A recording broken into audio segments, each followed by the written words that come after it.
Hi everyone, welcome back to my channel. It's me Anargya, and today the book we're going to talk about is this right here, The Winner Stands Alone by Paulo Coelho. And I just finished reading it like 10 minutes ago, and I had to make a video about this because I was so excited.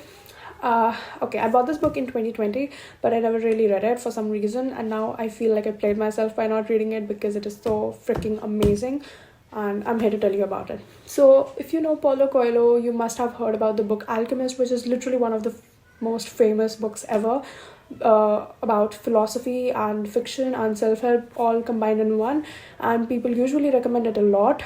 If you are new to reading, people usually will recommend you this book, and however, not everyone likes it because not everyone's into that philosophical genre, and that's why people have very mixed opinions about Paulo Coelho. However, this book right here is a very different book. Like, it has less of the philosophy and it has more of realism in it, and it's literally like a fictional story. So let's get into the story.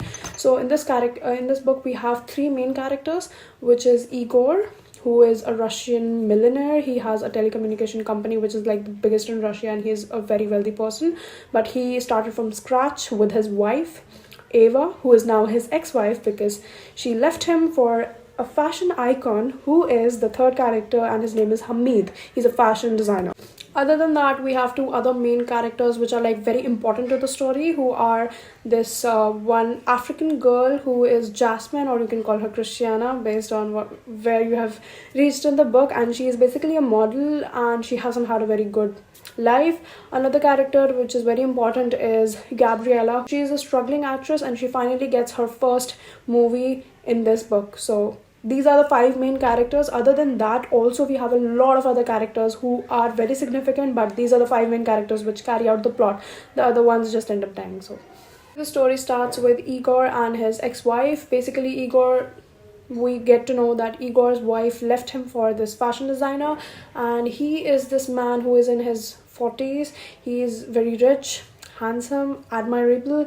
He has had a very difficult past because he was in the army, and after that he and his wife, they weren't the richest of all and they weren't doing very well. Then they started from scratch and they started building companies. They literally worked their way up there to the super class, and now basically life is not very good as his wife has left him. Igor just has one thing on his mind, which is getting his ex-wife back.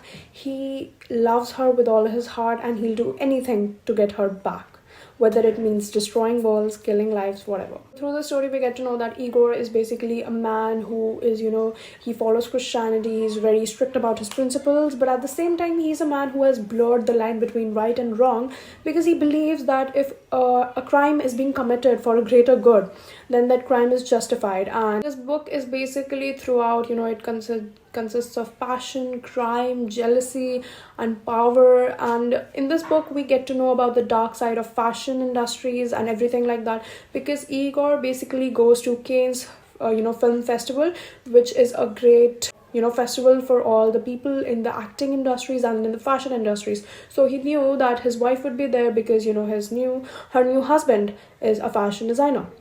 It gives you a very close view to that, like what is actually going on in there, and it also gives you a close view on the people's life because there's different perspectives written here, perspectives of rich people who are struggling to get to that side. The book is like a typical suspense thriller sort of thing going on here.